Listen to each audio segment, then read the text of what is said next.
G'day, welcome guys. We're on the couch with Woody, and today I have Jai Kemp with me. He's from the Beer Shed, which is the #1 Sydney country music room, who's basically giving us country stars and people from the bottom right up to the top a shot on the stage at their wonderful venue. So welcome, Jai. Thanks, Woody. It's good to see you, mate. Good to see you. I feel like I saw you yesterday. It's only been a week, mate. It has. So, mate, thanks for coming in, and we just love this sort of like very relaxed environment where we get to know the ins and outs of the Australian country music scene. Everyone knows I'm an advocacy for Australian content, and I love what you're doing. I've always, even well before we've ever met, from a distance, I watched your brand, and I knew that was a room I wanted to play. So let's talk very quickly of the exciting gig we had last Saturday. Yeah. We had close to 100 people there. It was Got great. to showcase my original music and plus do the Keith Urban and Brian Adams show. Exactly. Where you are in your career at the moment, before we get back into the history of it, but what was your initial dream and where did it become country for you focused? Well, it wasn't a dream. It was purely by luck, to be totally honest with you. We're a microbrewery, as you know. You've been there. That's sort of what we do. So it accidentally happened, but now I've sort of been, put into this sort of exactly what you said in the start. We feel like we're probably the premier country room in Sydney, and if not, in the States. So it's a big honour to hold, I guess, because people are saying that, but we remain pretty humble and we just concentrate on what we're doing day to day, I guess. So. And what's like when you walk in there, for those who haven't been, by all means, everyone who listens to this show, you got to just go to the website, because I always constantly, he probably gets annoyed, I'm sounding like a broken record, but Jai's marketing capacity and the way he visually presents his business and the artist is world class. There's no other way of saying it.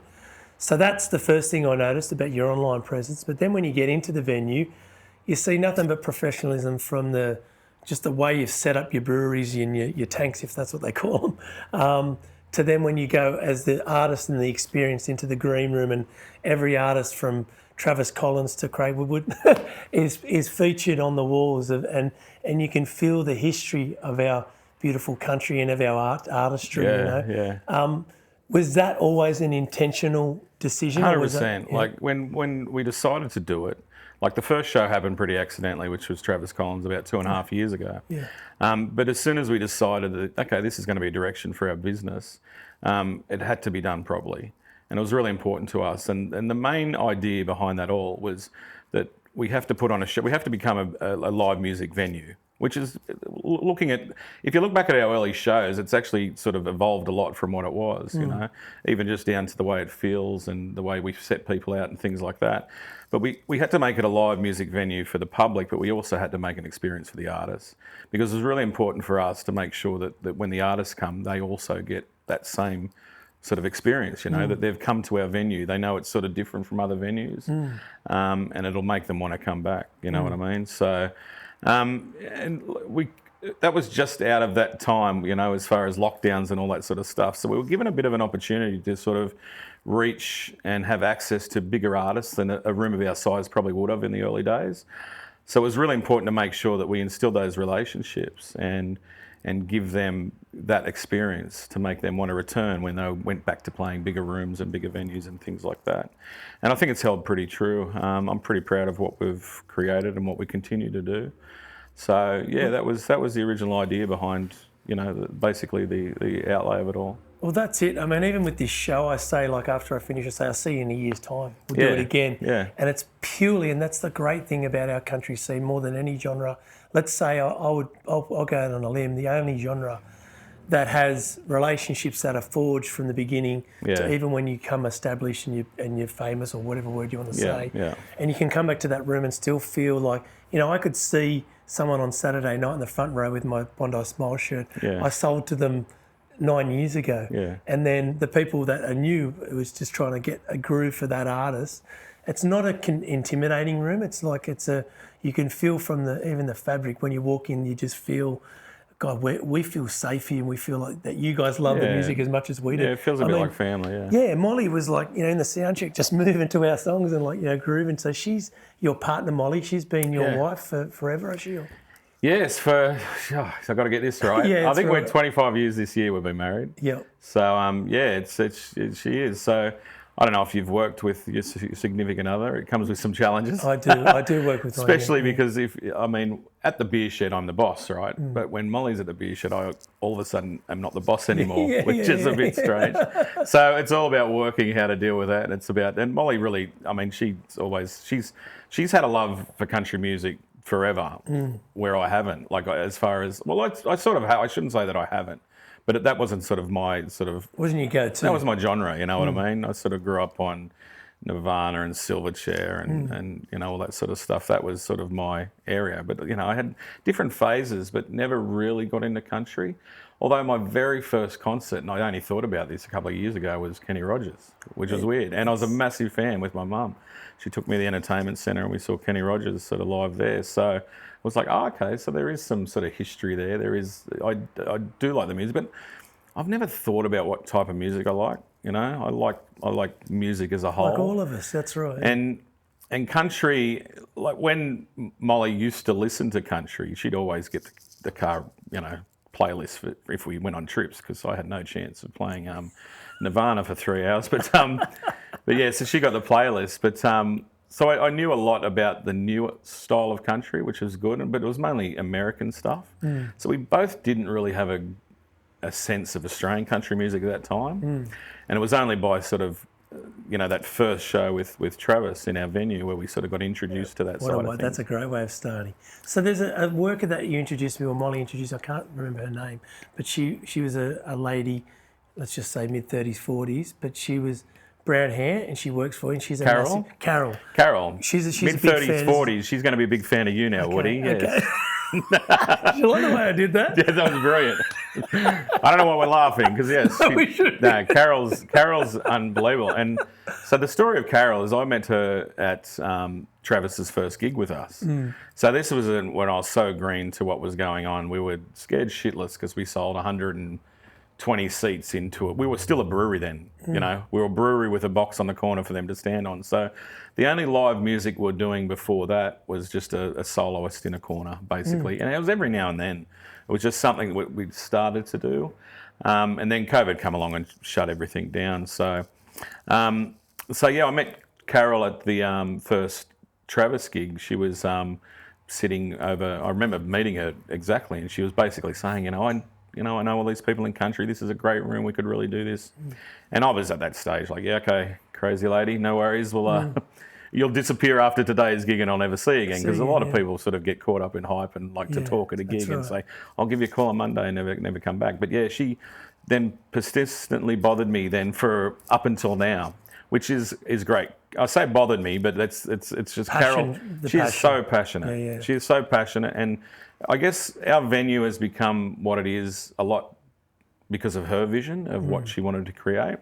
And she's local. She's in Macquarie Fields, so the beer shed's in Campbelltown, as you know, and she's in Macquarie Fields. So on the plus side, she gets a local place. She was already travelling everywhere to see her favourite artist, as country music fans do, as you know. So she got a local place to come and see them. But yeah, so Carol's a volunteer mostly. Like I look after her occasionally with some, Rusty, who's an awesome husband, my favourite out of the two. Don't tell her that. We keep you well hydrated during all the events. He loves it. Yeah, and look, Rusty helps out too. They're fantastic. But so and she's onto it every day. I talk to her probably more than Molly, I guess, some days, because especially when I'm in the doghouse. She'll ring me every day and sort of say, look, we've got to do this, we've got to do that, and tells me how to do my job. But she keeps me on my toes, which is fantastic. Yeah, it's good. Yeah. And her and Rusty become friends, great friends, and they always will be. So yeah.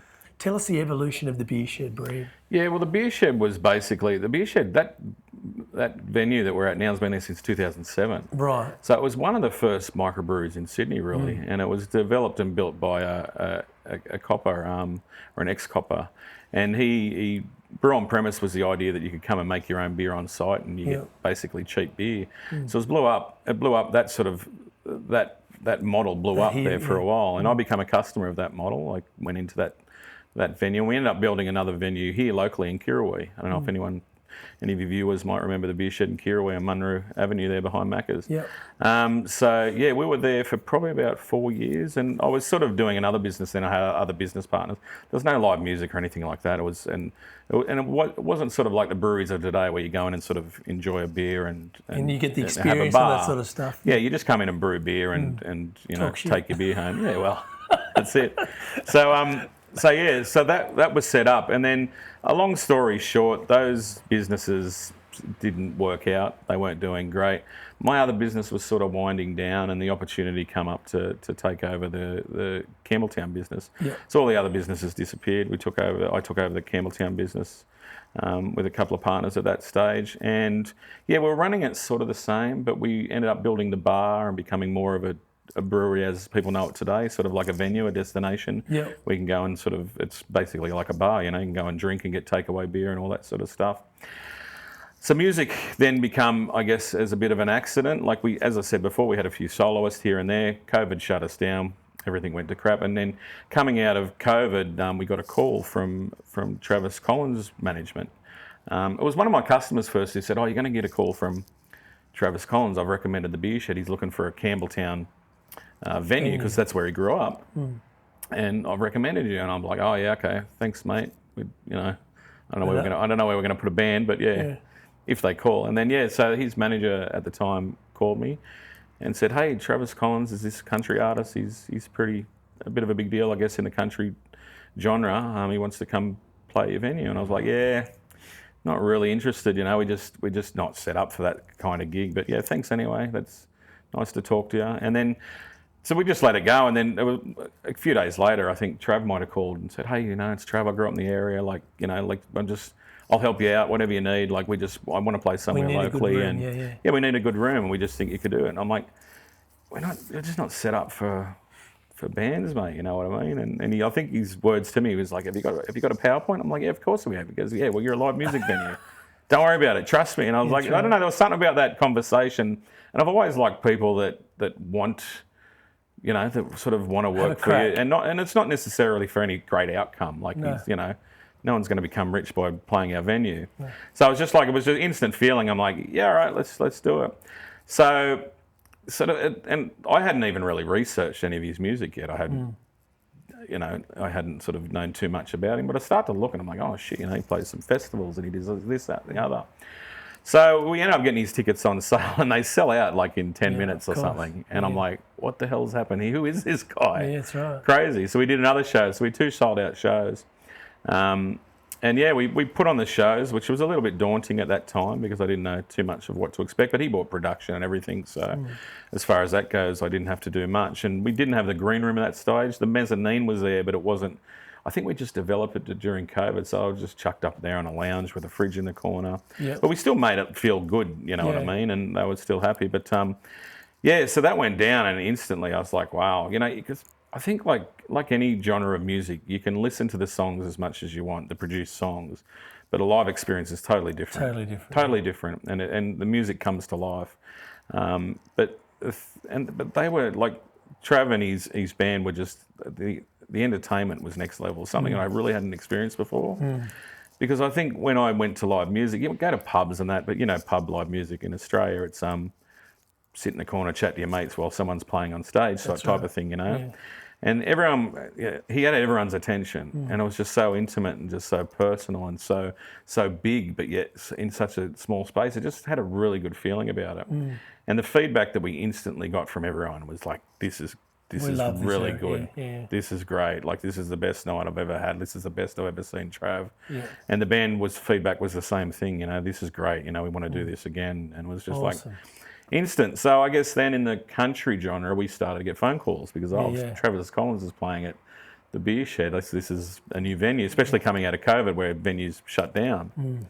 We want to play there, and then it's taken a life of its own from there. Yeah. Fantastic. Well, that's unreal. So let's have a shout, because this keeps us both married and happy. I don't know how. Well, let's say married and happy. That's the best way to say it. Of course, I'm married and happy, Woody. But what's your family? Let's talk about your kids and your family. So we've got Molly. Yeah. We're the bosses until they're in the room. The bosses, yeah. Same with Hayley. Don't worry about that. Yeah. And then let's talk about your kids, mate. Yeah, so kids, I got 4 kids. Yep. So Corey's the eldest. He's so all my kids at some time have worked in the beer shed. Yep. Logan's 17, but you'll see him at the end of the bar at the end of the bar. Well, he's not at the bar. Let's get that straight. Licensing, please. But he hangs out and enjoys the live music and helps out around the venue with things like running food to the artists and things like that, which is great. And he's deeply involved, and his love of music is really exciting because he's been. It makes me a bit like I look at him, especially when we do our festivals and that, and he's sitting side stage and enjoying these big festival shows. Huge. It's unbelievable to see. So he's my youngest, Logan, but Corey worked at the beer shed for some time. But Corey's into business now, and he's a cluster manager for some health food stores. Bodie, who's my second child, he sort of lives down outside of Wagga. But he was working at the beer shed for a while, but he chased a girl down there. Yeah. And Naya, who now works at the beer shed, you would have met Naya on the night. Yeah, I met Naya. She's great, so Naya studied vet tech down in Wagga for 4 years. She said she's going to move into the area, that Campbelltown area. Yeah, well, she's back home at the moment, but that's what she wants to do, and she's just taken up a job at a Narellan veterinary clinic as well as continue to work at the beer shed. Yep. So yeah, they're sort of all around, and the 3 of them are back home at the moment. But yeah, Naya's clawing to get out. But all good kids. Very proud of them, and yeah. That's great. Well, let's just talk about 2 other things as well. Just quickly, the big festival that you're involved, because it seems like you're pretty well connected with the local council at Campbelltown, and thanks to those guys as well who do such a great job, especially with the country scene. There's an absolute network of from all the different production people to the musicians to the fans. Campbelltown is a hub for country music. It always has been. Yeah. And thanks to people like who paved the way early, like Travis, all of us artists get to live that sort of the greener pastures, so to speak. For sure. But how does the festival work? Give that a shout out and what to expect. Yeah, so it's the second year, it's the 3rd year this year, which is Sunset Sounds. It's a collaboration with Campbelltown Council. Yeah. November every year. It's part of the Fisher's Ghost Festival, or the Festival of the Fisher's Ghost, which is a big festival in Campbelltown. The council come to me in early 2022 to tell us about this festival because they saw the music we're doing and sort of wanted our advice on what to do. So instantly I said, oh, look, let me produce a festival for you. Sure. So, we did the first one. We had Travis Collins headline and Dan Davidson, who's playing at the Beer Shed this week, as a headline act as well, and Tory Dark, Simply Bushed, Max Jackson, who's now sort of hitting the straps. So we had all these artists and we put on a great show. It was in the Campbelltown car park. So last year we went again and we had Baby Animals and the Wolf Brothers headline with Ross Webb doing his Luke Combs tribute. Awesome. So that was Southbound XO2 and Simply Bushed again. So we do that. And again this year we're putting together the lineup this year for 9th of November, everyone. So reserve that date. That's right, yeah. It's out at the Campbelltown Athletics Stadium. It's a fantastic day, family friendly. Yeah. Great beers supplied by the Beer Shed. Yours truly, yeah. Yes, that's it. So, and you've just sent me into that next question. With the beers, because I've tasted quite a few of them once I've been there, but what's the one that you go, oh, this is the one that I can go, I'm proud of that beer that we made? Is there one, it's a hard question when you're making beer, but is there one that you go, if you're going to show up to the Beer Shed and they say, Woody sent me, well, this is the one, because I like a pale ale. Yeah. Well, the Picton Pale Ale is quite good. Like, I can't take any credit for the beers. I've got a brewer that does all that. But I feel the one that I might have had the most sort of... the most input into bringing along a type of beer that I liked. At the time, it changes with seasons and things like that, was one, and it was during COVID. During lockdown, we had a lot of time to play, especially as because we didn't have to, we opened the venue to takeaway, but we didn't have to clean up after anyone or do anything else. So our beer development sort of hit its straps then, I think. But there's one called Road to Nowhere, because that's where we felt like we were at the time. Oh, right. And it was a hazy too, so it was like everything made sense with it. Yeah. I think that's probably the favourite beer that Justin's created. But the staples like Picton Pale Ale. If you're a good pale ale guy, you can't go past that. And our lager is probably one of the best in the land. We do a Razor Lager, which we have at the festival, and that's our best seller easily as well. And most people that don't that are not into craft beer or not into craft beer yet. If they come to our venue a few times, they'll be into it. But yeah, it's probably the lagers are the best sellers for sure. Yeah. So yeah, but we do lots of stuff. We do our seltzers and ginger beers are fantastic. Everything you get, as you know, on tap. We've got 14 taps there. We brew them all. So It's unreal. It's just, it's attention to detail. It reminds me of my dad was at the top of his game in the butcher industry, and he worked at a place called Victor Churchill's, which is a place down in Wallara. So they'd sell like mince meat for like $88 a kilo to all the most wealthy people in Australia. That kind of sort of period out the northern beaches, etc. But you'd walk into there, it's the same feel. Like mate, I just want to tell you today that you're doing it at the highest level, and not just a humble singer-songwriter from downtown Menai, Bangor, walked in and was impressed from start to finish. So yeah, no, I appreciate that. Keep mate. up the good work. Well, you as well have been. It's so awesome to deal with, Woody. I mean, thanks, mate. everything you do in the back end, it makes our job a whole lot easier. Yeah, so, thanks, mate. We appreciate that. I've got a good team as well, and that's the secret, isn't it? Yeah. So let's just give a shout out to the most recent. We're going to give a few dates so that we really want people to sort of come out, because this is going to be featured on Saturday. So this will be the first hour of my radio station on a show. So people who listen on Saturday can still get tickets and go on the Saturday night, 100%, yeah. So who we got Saturday night? Yeah, so if you're listening to this now, get the good jeans out and dust off those boots, because we've got Dan Davidson tonight. He's all the way from Canada. He's a fantastic artist, and he's headlining the Stockroot Festival the week after with Travis Collins as well. So, awesome. So he's doing a quick tour of Australia. I think he's only doing about 4 or 5 shows, and one of them's in Campbelltown. Yep. So yeah, that's on. Doors open at 6 p.m. You can get tickets at the door. Show will start about 7 p.m. We've got Ryan Mead, who I believe I know Ryan. We've had him on the couch. He's a local boy. Local Kirrawee boy, Ryan Mead, who's fantastic. Actually, he's a brilliant artist, and he's young. He's only 18 as well, and he's just about to head off to Boston, I think, to go to college. He's going to Berkeley. Berkeley. There you go. Yeah. So this might be one of his last performances. You can see him sort of definitely at our venue until then. So he opens up, and then Missy Lancaster, who people might know from Southbound, is also supporting Ryan's supporting Dan. Dan Davison, So that's Dan one Davison. hell of a lineup. Make sure you get out there, guys. And mate, thanks for giving us the insight. As I said, like if it goes good or if it goes bad, we're with you. And if it goes bad, we're with you. I want you to know that. Like, I think we were joking we got it on tape now, mate. We do, but I think I was joking with you when there's a few. I'm not going to go into it, but there's always a few red tape situations you've got to deal with when you're talking with councils and the powers to be. But the musicians and the artists have well and truly got the picket fences ready to march the streets if we need to. Oh, we'll be right, mate. But it's good to know. Thank you. All right, mate. Thanks again, buddy. Thanks, Woody. It was great, mate. No worries. And we'll see you at our next show. Will do. Yeah. Thanks, mate. Thanks, guys. Get your boots on. In a world driven by visuals, every frame tells a story. Every moment captures emotion. At Speedy Tech Media, we breathe life into your vision.